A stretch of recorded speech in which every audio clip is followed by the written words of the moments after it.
Сәлеметсіздер ма менің оқырмандарым, сәлеметсіңдер ма екінші сынып оқушылары, сіздермен бірге мен Салтанат Нұрекеқызы. Мен бүгінгі видеода екінші сыныптағы әдебиеттік оқу пәнінен номер 54-ші сабақтың видеосын ұсынамын.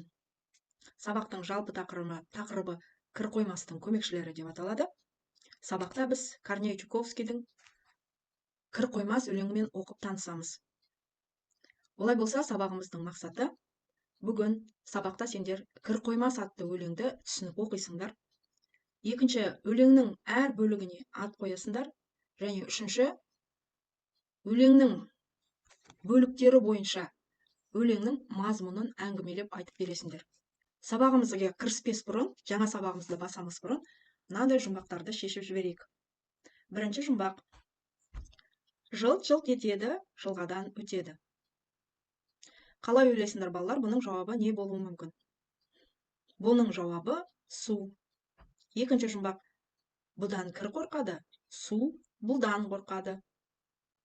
Бұның жауабы сабын. Үшінші жұмбақ.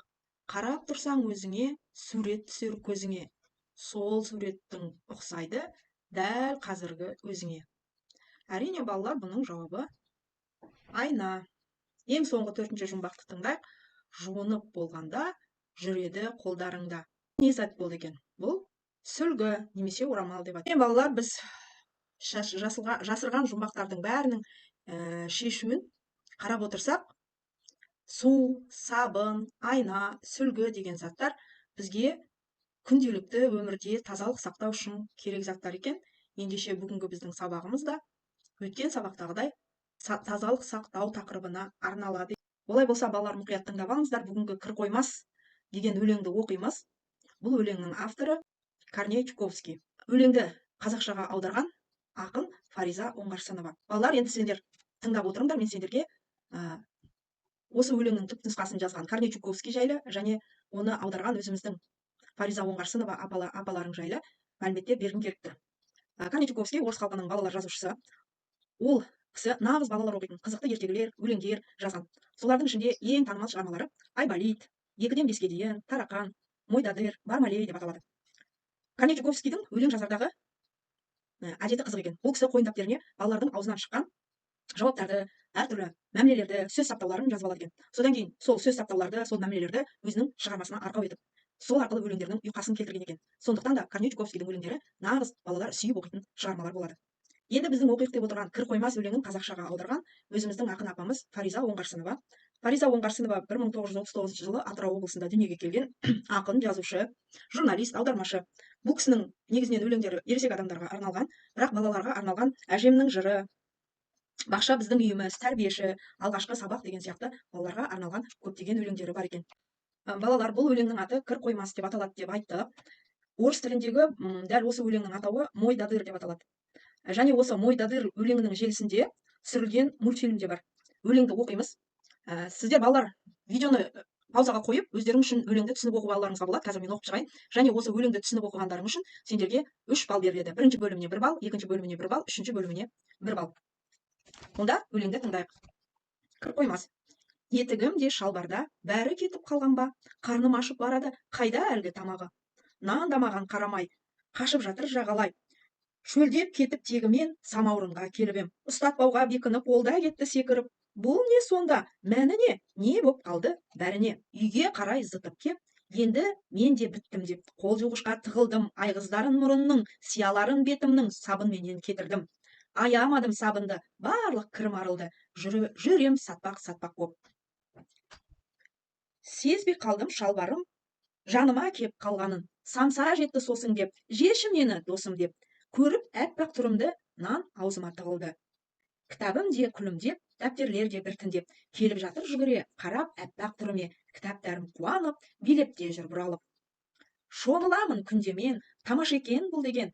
Балақайлар бәрінде дос болыңдар суменен. Біз өздерің байқағандай, бұл өлеңнің 3 бөлімнен тұрғанын байқаймыз. Бірінші бөлім, екінші бөлім және үшінші бөлім.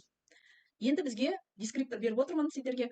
Осы жерде өлеңнің әр бөліміне ат қойғандарыңыз үшін 3 балл аласыздар. Бірінші бөліміне ат қойсаңыздар 1 балл, екінші бөліміне ат қойсаңыздар 1 балл, үшінші бөліміне ат қойсаңыздар 1 балл аласыздар. Мен сендерге мына жаққа кішкене көмек беріп қойдым. Осы мен жазып қойған атаулардың қайсысын қай бөлімге қоюға болады? А. Заттармен қайта табысу деген қай бөлімге келеді деп ойлайсыздар? Кірқожалақ баланың заттарының қашып кетуі өлеңнің қай бөліміне сәйкес келеді деп ойлайсыздар? Әппақ болып жуыну өлеңнің қай бөлігіне сәйкес келеді деп ойлайсыңдар?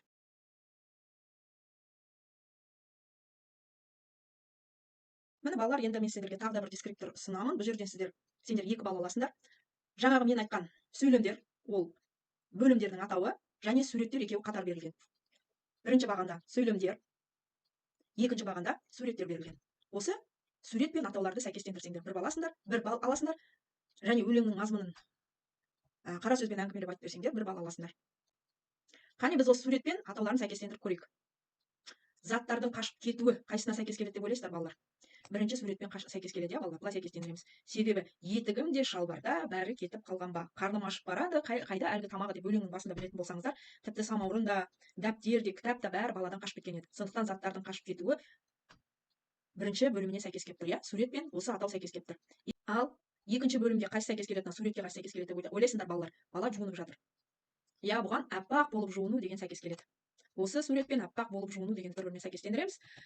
Себебі екінші бөлімде айтады, я, үйге қарай зыттым кеп, енді міне біттім деп, қол жуғышқа тығылдым, айғыздарын мұрынның, сияларын бетімнің, сабын менен кетірдім деген екінші бөлім осыған сәйкес келеді. Оның атауы осы бөлімнің ат қойсақ, әппақ болу жуыну деп аталады. Үшінші бөлімде сонымен кітабым да күлімдеп, дәптерлер де біртіндеп, келіп жатыр жүгіре, қарап әппақ тұрып дегенде бала өзінің заттарымен қайта табысып жатыр, иә? Сондықтан бұл үшінші бөлімге заттармен қайта табысу деп ат қойсақ болады екен, ол мына суретпен сәйкес келеді.